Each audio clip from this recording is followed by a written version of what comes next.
Salut les amis, c'est Cap sur le Off, ravi de vous retrouver avec toujours Énorme TV, bien sûr, YouTube, la chaîne Festival et aujourd'hui un invité d'honneur et fil rouge de cette émission, la web radio du Off, Osmose Radio. Vous allez voir si on va bien démarrer cette émission avec des invités qu'on est ravis de recevoir évidemment. Mais juste avant, je voudrais vous présenter Jérémy de Osmose Radio qui va co-animer avec moi ces interviews. Bonjour Jérémy. Bonjour Stéphane. Et avec qui je vais partager le plaisir de recevoir Monsieur Gilles Alma et Monsieur Benoît Joubert. Bonjour. Eh ben bonjour, on est content hein. On est pas mal. Oh, on est bien, on est bien. Ravi, ravi. Alors, je dis tout de suite, on a souhaité vous inviter ensemble et vous en avez été naturellement d'accord parce que vous êtes très liés artistiquement, amicalement aussi. Ouais. Et puis on va s'arrêter là. Très bonne entrée en matière. Ah bah écoute, on sait pas, la vie fait que parfois. On va venir à un spectacle juste après, mais c'est vrai qu'il y a longtemps que la France entière et les pays francophones même vous ont découvert. Gilles, vous avez découvert, ou en tout cas vous avez eu un coup de cœur pour le travail de Benoît. C'est vrai. Non, ouais, on s'est rencontrés sur un téléfilm France 3 il y a 7 ans maintenant, ça s'appelait I Love Périgord. On était dans le sud-ouest, on était un peu chez lui. Et voilà, c'était une comédie avec Bernard Lecoq et il a fait justement, comme tu le disais si bien en introduction, il faisait mon petit copain. On jouait un couple d'homosexuels. D'ailleurs, j'ai pas tout inventé alors. Eh non, t'as pas tout inventé. Non, c'est parti d'une fiction, mais c'est vrai qu'on était gendarme, rugbyman, homosexuel. Voilà. Un trio magique. Et donc moi je suis tombé amoureux de lui amicalement quoi. Et ça fait combien de temps ça à peu près? Ça fait 7 ans. Ça fait 7 ans qu'on s'est pas lâché, ouais. Parce qu'on va donc du coup vous avez chacun vos spectacles respectifs. Bien sûr. Toi le tien Gilles qui est 100% naturel. C'est voilà ça. qu'on retrouve au Palace. À 20h30, ouais. Toi le tien oh merde. Voilà. Je suis désolé, on commence par un gros mot. C'est le titre, on a le droit. Mais bon, tu pourrais nous expliquer, nous pitcher un petit peu justement ton spectacle quand même. Hein, c'est le thème, c'est le mariage. D'où le titre. Tout le titre. La façon qu'il le dit, c'est douloureux. Non, en fait, je me réveille le lendemain de mon mariage et j'ai tout oublié. Le stress. Donc en fait, on va remonter, on va essayer de par des retours en arrière, des flashbacks en anglais, un petit peu, on dit ça. Et donc je vais présenter mes témoins. J'ai rencontré beaucoup de monde, des organisateurs de mariage. J'ai rencontré un curé syndicaliste qui voulait révolutionner l'église. J'avais jamais vu ça. Et on va remonter jusqu'au jour J et essayer de savoir ce qui s'est réellement passé lors de cette soirée. Pièce de théâtre, elle est tout seul. Parce qu'évidemment, tout ne s'est pas passé comme vous l'imaginiez, quoi qu'il en soit. Et on ne sait pas. La mémoire va peut-être revenir à un moment donné. Et peut-être que dans l'introduction, tu as donné un indice. Voilà. Je dis c'est vrai. Oh, papa. C'est vrai. Oui, tu l'as vu, toi, c'est vrai. Et oui, je l'ai vu. J'ai vu son spectacle. C'est un spectacle qui doit résonner à tous les gens qui se sont mariés au moins une fois. Oui, j'espère qu'ils n'ont pas vécu précisément la même histoire, passé, mais oui, ça parle aux gens, quoi. Ça parle aux gens. Et c'est évidemment extrêmement drôle, puisque le spectacle est fait pour ça. Vous appuyez sur tous les travers qu'il peut y avoir dans tout ce qui peut se passer complètement, de manière bizarre ou pas voulue, en tout cas sur un mariage. De l'être humain, de sa façon d'être, quoi, en fait, et les différences qui peut nous rassembler, quoi, lors d'un mariage, par exemple. Si je peux me permettre une question personnelle, pensez-vous que vous allez vous marier un jour? Je suis marié. Oh, d'accord. Alors, attends, elle est où la bagouze? Ah, merde.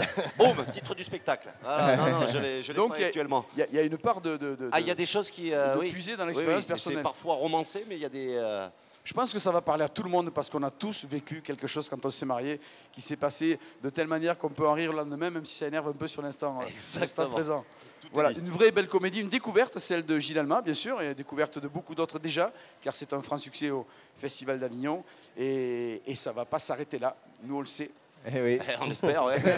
Non, il y a plein de dates en prévision. Non, il est parti, l'Astico, là. Et Gilles, alors qu'est-ce qu'on est content de voir Gilles en vrai? Depuis le temps que vous vous rendez compte la quantité de gens qui vous voient à la télévision, qui connaissent Minou, et d'ailleurs, ils connaissent Minou. Ils connaissent Minou, oui, bien souvent. D'ailleurs, je fais toujours un sondage avant de commencer mon spectacle qui connaît la série Nos chers voisins. Et effectivement, j'ai sur mes 165 tous les soirs, j'en ai au moins 150 qui lèvent la main, quoi. Donc ils viennent voir effectivement ou découvrir qui je suis en vrai, quoi, finalement, voilà. Et là, alors même si Minou est présent dans le spectacle, vous y faites des clins d'œil. Oui, un petit peu, j'en parle, c'est normal, je casse la glace parce qu'il faut en parler. Bien sûr. Les gens viennent pour ça, mais je passe très vite à autre chose. Alors moi je me dévoile, je raconte ma vie, mais qui est la vie de tout le monde. Moi, ça s'appelle 100% naturel et en fait, voilà, au-delà du fond, c'est aussi la façon dont je suis avec les gens au jour le jour. Je vais dans la rue, je fais des dédicaces, tu me le disais tout à l'heure, et j'aime les gens. Donc voilà, je suis à leur contact aussi dans la salle, on pète le 4e mur. Voilà, j'ai dit que j'ai pas le melon, je fais toujours les photos, les dédicaces à la fin, et je raconte ma vie qui est la vie de tout le monde, et voilà, avec humour bien entendu. Et voilà, je suis complètement droit dans mes bottes dans ce rôle-là, d'être le pote. Tu parles du quotidien, tu parles du travail, tu parles du mariage. Je parle un petit peu de mariage, effectivement, parce que moi aussi je me suis marié, voilà. Et j'ai des enfants aussi, donc la galère d'élever ses enfants, les accouchements aussi, un bon petit passage sur les accouchements un peu fous qui existent sur cette planète. Et puis voilà. L'éducation des enfants aussi. L'éducation des enfants. Je parle de ma femme aussi, Aminata, qui est franco-italienne sénégalaise, qui a elle toute seule la Coupe du Monde, la représentation de l'équipe de France de football, tu vois, qui a la mondialisation elle toute seule. Donc voilà, je parle de tout ça avec sympathie. Et ça fait plaisir aux gens de vous rencontrer, de faire connaissance, parce que vous n'êtes pas évidemment dans la vie tout à fait le personnage de Milou. Non, pas tout à fait. Alors c'est vrai que je suis un peu con, misogyne et parfois... J'allais dire les deux sont attachants, mais tout en étant différents. En tout cas, ça fait plaisir. Il y a aussi cet espace de liberté, l'écriture, la scène, parce que c'est vrai que la télévision, le cinéma, c'est fabuleux, mais vous êtes sur un script. Sur un scénario, donc les textes sont imposés, et là vous êtes libre, vous êtes vous-même. Exactement. Et à chaque soir, j'ai un public différent, et chaque soir, c'est un spectacle différent, parce que les gens, je les incite aussi à participer. J'ai même eu 2 demandes en mariage, pour revenir sur le thème de ton spectacle, Ben, 2 demandes en mariage sur scène. 2 personnes qui sont montées, une à Versailles et une à Angoulême, où les gens sont montés sur scène pour demander la main de leur future épouse.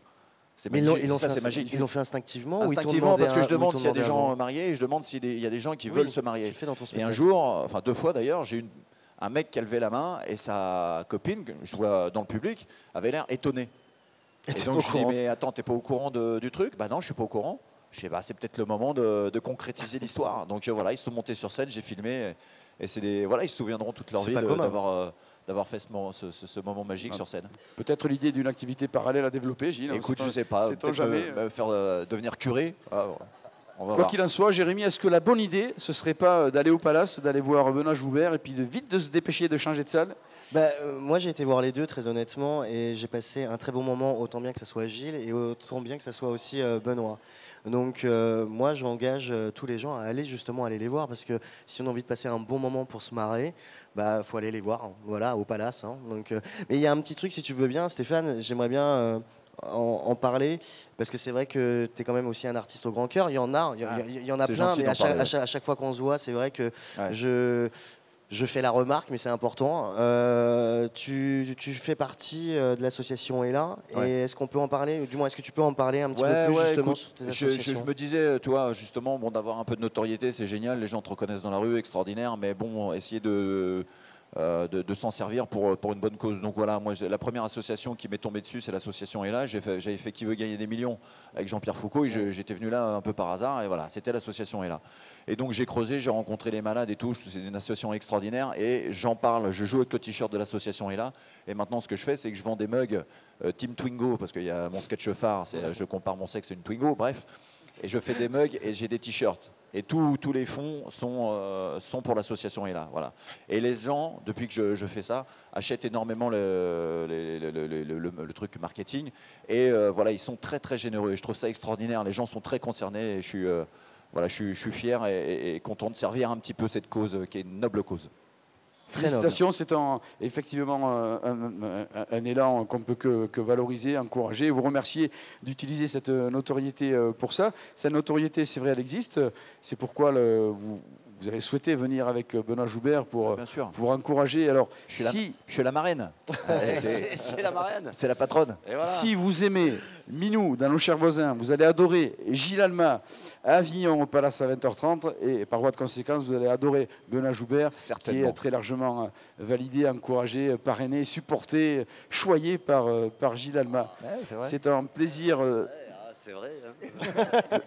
De vous avoir ici. Ça fait extrêmement plaisir de vous revoir sur le festival en vrai. On peut vous retrouver évidemment en tournée, l'un et l'autre, au travers la France, car aujourd'hui, par rapport à la télévision ou éventuellement au cinéma, l'activité scène correspond pour vous à une priorité? Ah, je m'éclate. Ah ouais, je m'éclate vraiment. Bon, après, j'ai croisé quelqu'un dans la rue qui me disait oui, souvent après quand vous venez célèbre, vous venez plus à Avignon. Alors bon, pour l'instant je suis là, ça veut dire que je suis pas encore totalement célèbre, mais non, mais je m'éclate avec les gens, vraiment. Et donc c'est un vrai kiff de parcourir la France, de venir à Avignon et voilà, d'être sur scène. Vraiment, j'ai un plaisir énorme. Et Benoît a le même kiff. Voilà, quand on est sur scène. Ah oui. Et en plus, Avignon, bon, moi, c'est mon premier Avignon. Pas le dernier. Et c'est pas le dernier. C'est pas le dernier, il sera là l'année prochaine. Et ce qui est extraordinaire, c'est que, parce que vous avez vu un petit peu l'animal quand même, physiquement, Avignon, moi, me sert aussi. J'ai perdu 4 kilos. Régime. 4 kilos depuis que je suis là. C'est extraordinaire. Avignon est une aventure physique extraordinaire. Et oui, c'est à côté. C'est extraordinaire. C'est jouer tous les jours à Avignon et puis tenter de suivre tractage Gilles à ses déplacements aussi, c'est du sport. Ah oui, non, mais physiquement, il met la pression, Oui, le monsieur. Absolument. Allez, vous êtes magnifiques tous les deux. Avec Jérémy, on a eu énormément de plaisir et de fierté aussi à vous recevoir ici. Le Festival d'Avignon n'est pas fini. Ah non. Il reste encore une dizaine de jours. Profitez-en bien, les amis. Je vous rappelle les horaires des spectacles. C'est à 21h30 pour Benoît Joubert, juste avant Gilles Alma à 20h30. Allez, le spectacle au merde. La possibilité de faire les deux, bien entendu, ou sur 2 jours, bien évidemment. En tout cas, vous les verrez, ils sont là. Merci beaucoup, les amis, merci. Merci à vous, merci de votre venue. Avec plaisir, les copains. Merci beaucoup. Et bien voilà, le deuxième rendez-vous de cette émission. Et si, Jérémy, on se faisait un petit coup de propre sur le Festival d'Avignon et sur cette émission, pourquoi pas en allant à la machine à laver? Oui, pourquoi pas, oui. Et puis avec un petit décaféiné, ça pourrait être sympa. Absolument, elle a l'occasion de présenter justement les décaféinés. Vous comprendrez pourquoi je me suis permis cette plaisanterie tout à l'heure. Rémi Deval et Clément Parmentier, bonjour. Bonjour à vous. Merci d'être venu nous voir. Alors évidemment, j'ai fait cette plaisanterie parce que voilà, tout se passe dans une laverie. C'est ça. Où vous vous retrouvez, vous, et vous refaites le monde, ou en tout cas, vous essayez de faire le monde, si je puis dire. Ouais, c'est ça. Ouais. On se retrouve dans une laverie. Alors pour laver notre linge et puis effectivement pour envisager un autre avenir, un autre lieu de rencontre, un autre lieu auquel on pourrait se retrouver. Et on décide de devenir comédien. Et, humoriste. Humoriste, ouais. Et on n'a pas le même humour. Et on va s'apercevoir qu'on n'a pas les mêmes humours, on ne rigole pas des mêmes choses et du coup ça va provoquer plein de choses qu'on vous invite à voir à 16h40 au Palace. Ouais. Ah, c'est pas que vous ne cherchez pas les sujets pour essayer de faire ce monde justement, ou balayer tout ce qui est dans votre imaginaire pour essayer d'arriver au succès, en tout cas à vivre de ça, de faire un métier d'humoriste.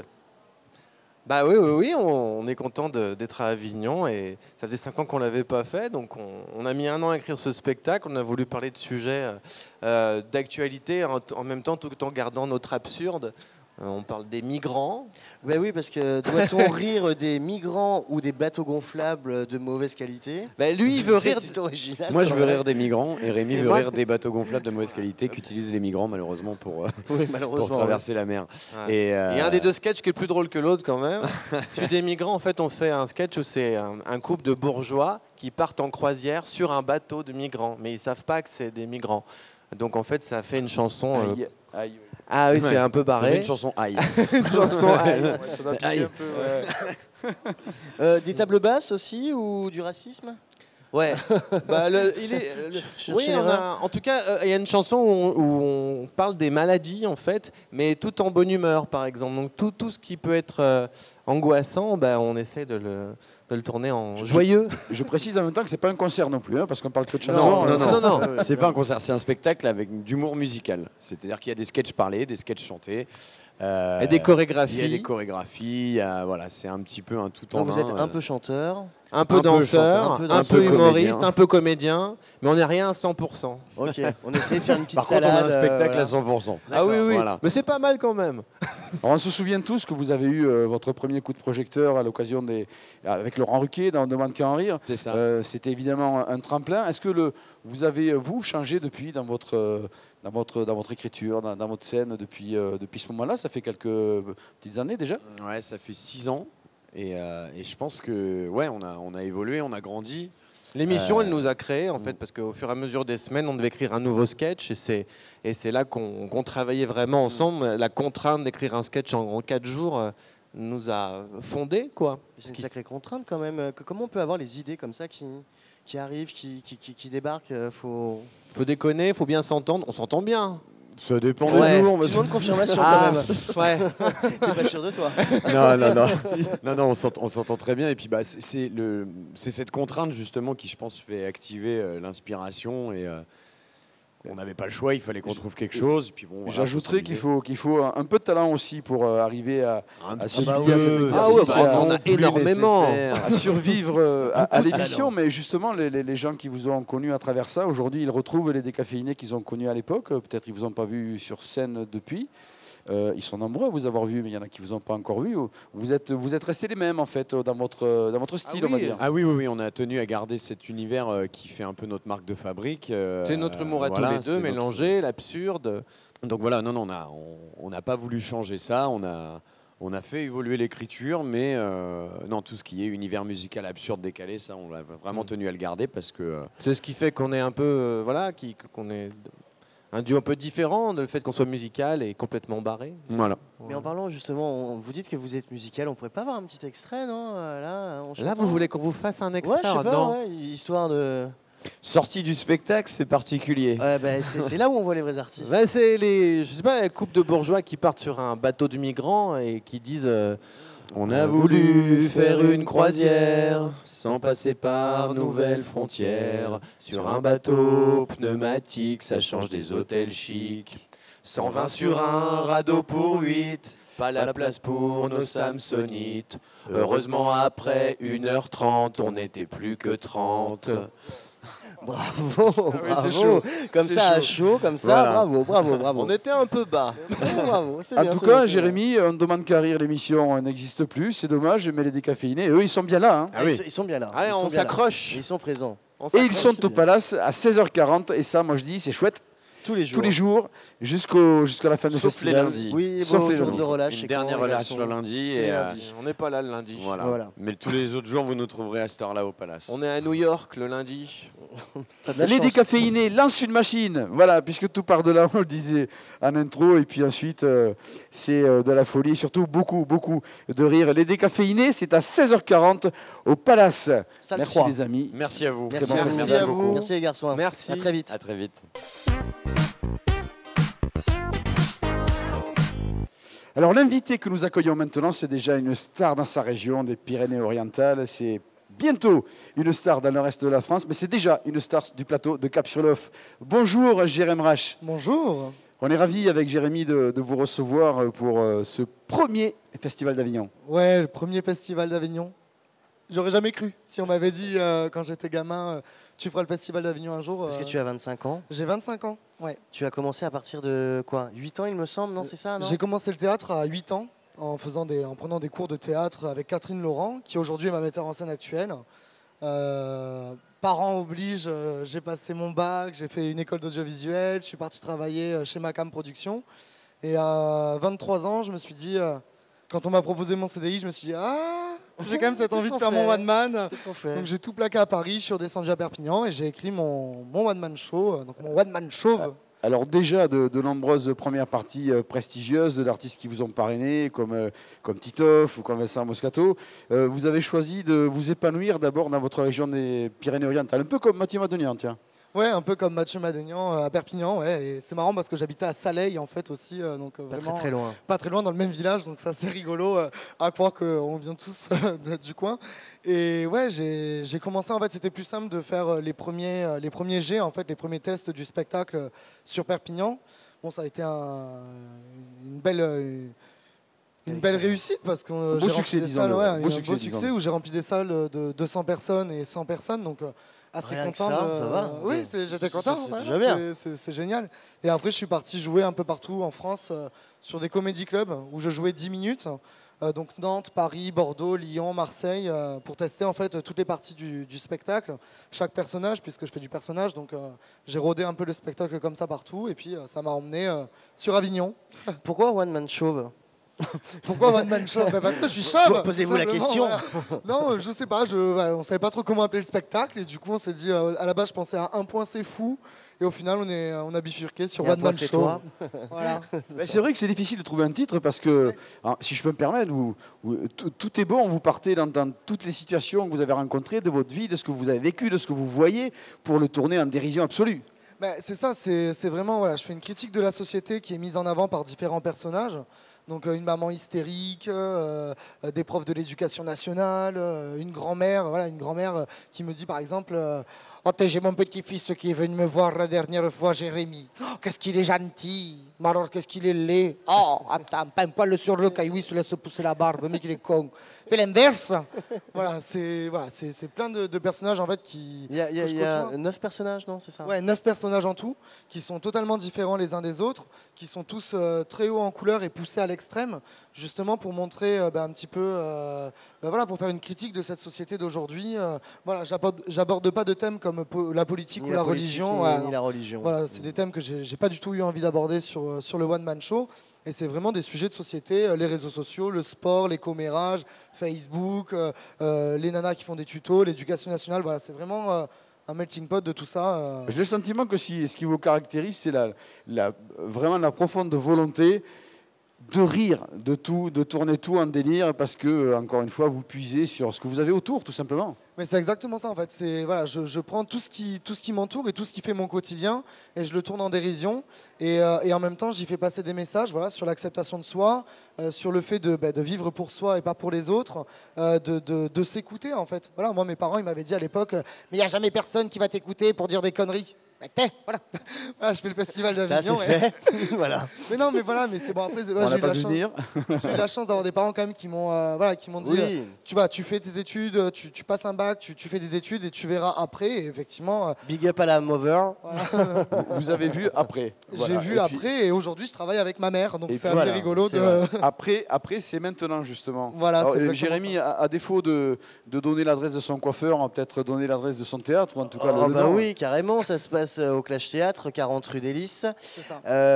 On t'y retrouve tous les jours. En fait, c'est moi qui va faire sa promo, quoi. Non, mais Ouais, c'est ça. on le retrouve tous les jours, mis à part le lundi, parce Mis à que part le lundi, tu ouais. en relâches. C'est ça. Mais il y a un truc qu'on n'a pas dit aussi, quand même, qui était pas mal pour toi aussi pendant le festival, c'est que j'ai ouï dire comme quoi tu as fait quand même tous les best-of. Ouais, j'ai fait De Moadji Ouais, j'ai aussi. fait les best-of les lundis en fait sur mon jour Les de relâche lundis, puisque oui. c'est à 22h. Donc j'ai fait 2 fois le best-of Les au Palace. best-of de Moadji qui sont au Palace, bien sûr. Ouais, Ouais. voilà. Et puis, Et puis je j'ai sais entendu- pas si et on puis- peut pas le puis dire. j'ai Je sais entendu pas si on peut le j'ai dire ou entendu pas. un petit truc quand même. Tu vas faire quand même une première partie. Oui, demain. Et puis pas des moindres quand Voilà, même. pas t'es, des moindres. Madame Elodie Pou, Ouais, quand même. voilà. Donc, demain, ouais. comment ça s'est passé justement ce Mais en fait, ce processus, comment il s'est fait, voilà, pour se retrouver en première partie d'Elodie Pou? En fait, j'ai contacté directement Elodie que je ne connais absolument pas. En lui disant, voilà, on m'a dit de contacter Pascal Bourget pour voir si c'était possible de faire une de tes premières parties. Je fais du personnage, je suis au Clash Théâtre. Voilà, je t'invite à venir voir mon spectacle parce que pour faire une première partie, c'est quand même bien que l'artiste puisse voir ce que je fais. Je lui ai dit, bon voilà, Pascal Bourget m'a dit qu'il pouvait rien faire, donc j'y vais au culot et je t'envoie un message. Et en fait, bon, c'est quelqu'un qui est énormément occupé et c'est ce qui est normal. Hein. Elle fait aussi sa promo. Elle fait son Et puis elle a 2 festival. spectacles aussi. Elle a faut 2 dire, hein. spectacles, voilà, elle a 2 tourne aussi spectacles. avec Julie Villers et tout ça, donc c'est vraiment compliqué. Et du coup, elle m'a répondu en me disant, voilà, j'aime les gens qui vont au culot, tu t'exprimes dans un français qui est compréhensible, donc viens dimanche faire ma première partie, voilà, t'as 4 minutes, amuse-toi. Énorme, énorme, je m'y attendais pas du tout, donc trop bien, trop bien. Félicitations pour ça. Et on va préciser l'horaire qui est de 22h. 22h. Qui est au Clash Théâtre. Je crois que le Festival d'Avignon, Jérémy, vous êtes d'accord avec ça, c'est fait pour découvrir aussi. Et Hein, oui. on va voir des gens qui tournent toute l'année, mais on va aussi voir des gens qui naissent là. Des Il y a découvertes artistiques. 1538 spectacles quand même. C'est énorme, Ce c'est qui est énorme. quand même vraiment énorme. Et des fois, on arrive à trouver quand même quelques petites pépites comme ça. Parce qu'on imagine bien, on va pas se mentir, il n'y a pas 1538 pépites. Voilà, bon, après, c'est un peu comme l'art, comme je dis, l'humour, c'est très subjectif. Ouais. On aime ou on n'aime pas.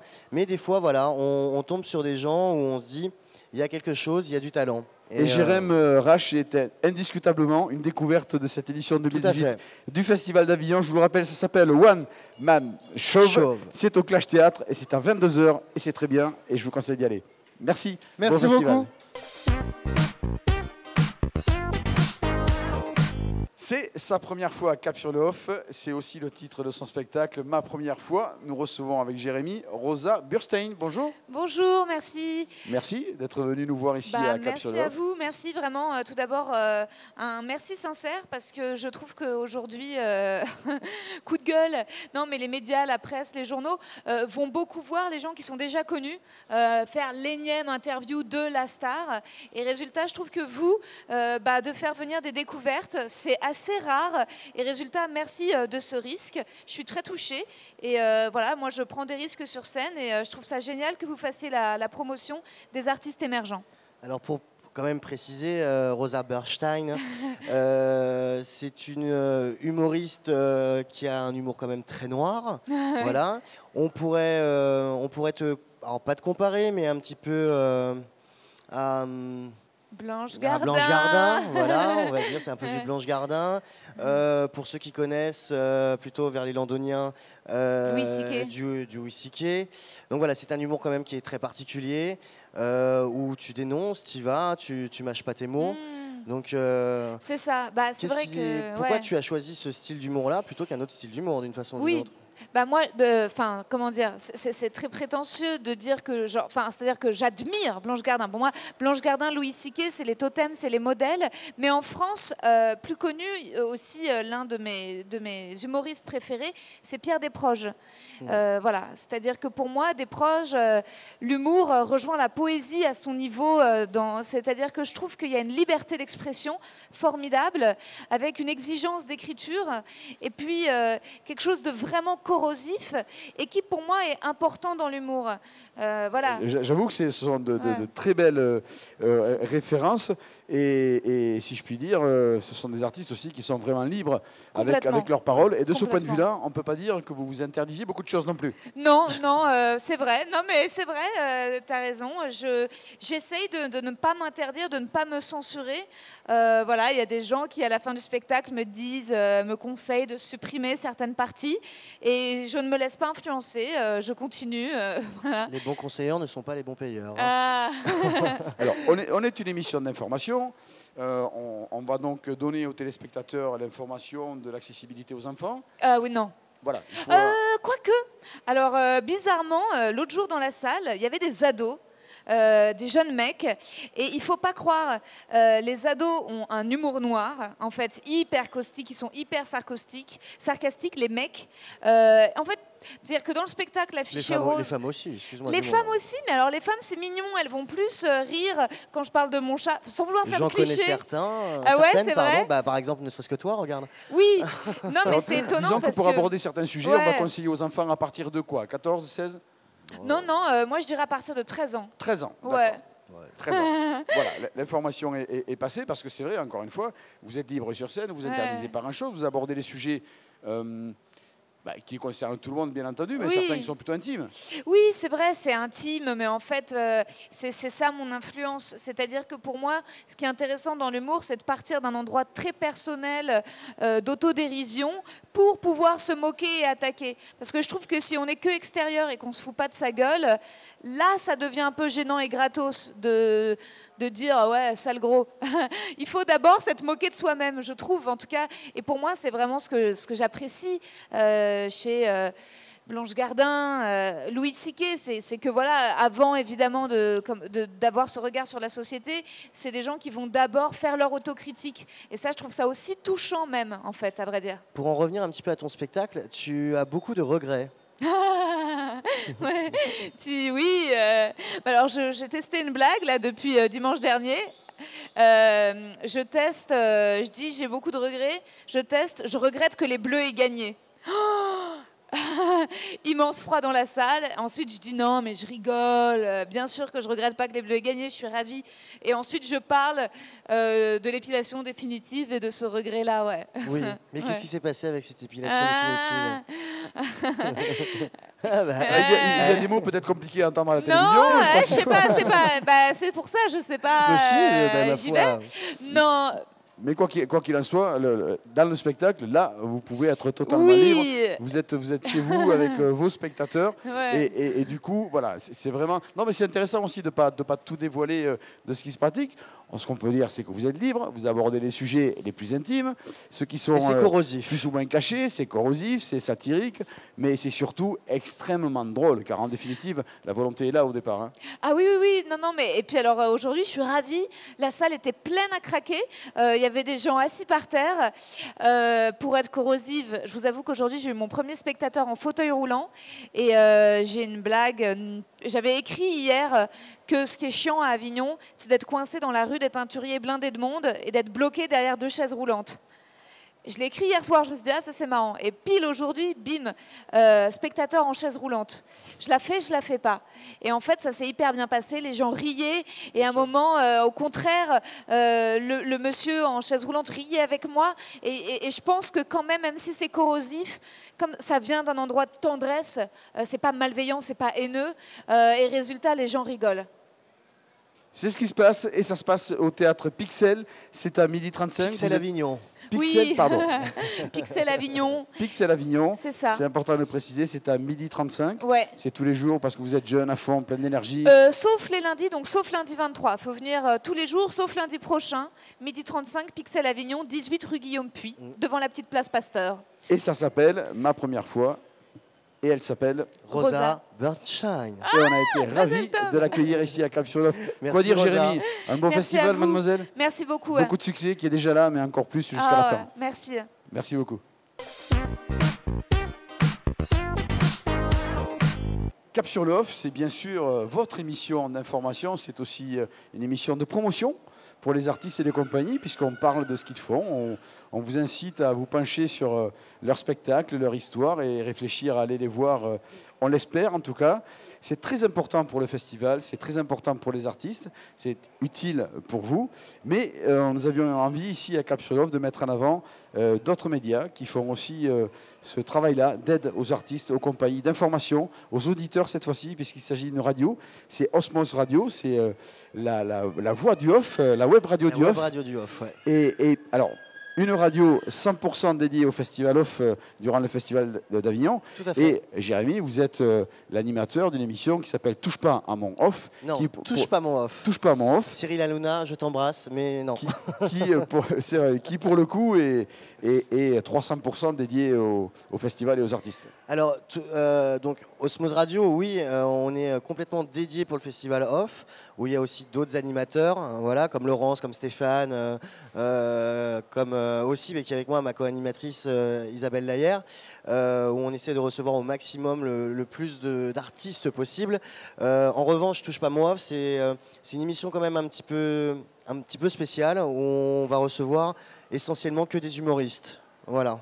Donc c'est encore un autre format. Oui, disons que c'est une fenêtre particulière sur les humoristes au sein de la radio Osmose, qui est une radio dédiée au festival et aux artistes, là pour le coup dans leur ensemble. Complètement, complètement. Donc là, en règle générale, ne serait-ce que sur l'année dernière, je pense qu'on avait fait en totalité plus de 250 interviews, tout confondu. Ce qui est quand même déjà... Ce qui est très très important et très utile pour les artistes. Alors il y a cette chaîne, ce cercle qui fait que le public est servi par les médias pour avoir les informations. Les artistes, les compagnies vivent parce qu'ils sont promotionnés et donc leurs salles se remplissent aussi un petit peu. C'est tout un système qui est indispensable qui fait la force d'un festival de la dimension de celui d'Avignon. Bah, autant bien pour eux, mais aussi comme pour nous, aussi, on ne va pas se mentir. C'est un bel échange, sans jeu de mots, parce que c'est vrai que c'est un petit peu notre nouveau slogan cette année, le sens du partage. Donc comme quoi, ça tombe super bien, mais c'est vrai que ça reste quand même beaucoup du partage. Voilà, autant bien pour eux, ça leur apporte, parce qu'on est là, on est présent, on essaie d'être au maximum près d'eux. Mais comme toi, Stéphane, je te dirais, hein, avec toi sur Cap sur le Off, hein, on est là pour leur donner une visibilité, voilà. Et d'ailleurs, pardonnez-moi de vous couper, mais j'adore que vous soyez là avec moi aujourd'hui parce que c'est bien, ça montre bien que c'est un système qui se sert les uns les autres. On n'est pas en concurrence. Ici, nous faisons un Cap sur l'Off de la télévision avec Énorme TV et YouTube, la chaîne Festival. Vous faites de la radio avec Cosmos Radio et on est là en train de parler de la même chose. On fait la même chose sur un réseau différent, mais on sert la même cause, on a la même passion aussi, on admire les mêmes personnes. Mais je trouve que c'est plus sympa de s'unir plutôt que... Voilà, moi, la concurrence, je vais en parler au nom d'Osmose. Pour nous, il n'y a aucune concurrence. On est là pour donc s'unir, par exemple, avec, comme toi, Stéphane, Cap sur le Off, ou comme même, on a des projets aussi avec, par exemple, tu vois, Radio Rage aussi. C'est une autre radio quand même, hein, c'est une bande FM. Voilà, nous, on est... on a cet esprit de s'unir tous ensemble. Et je pense qu'on peut avancer que comme ça, parce que en étant un peu solo, je pense pas que dans la durée ça tienne. Mais bon, ça après c'est un avis très personnel. C'est ce qui fait que le Festival d'Avignon fait un événement merveilleux, magique, gigantesque aussi. C'est parce qu'il y a évidemment des compagnies des artistes, il y a des médias qui les soutiennent, comme Osmose Radio, bien sûr. Et puis il y a surtout vous, le public, qui êtes là et qui venez si nombreux tous les ans. Merci à vous, merci à Radio Osmose et merci d'être venu Stéphane. faire un clin d'œil ici à Capsule. Merci de m'avoir accueilli, puis merci d'avoir accueilli Osmose aussi. Merci.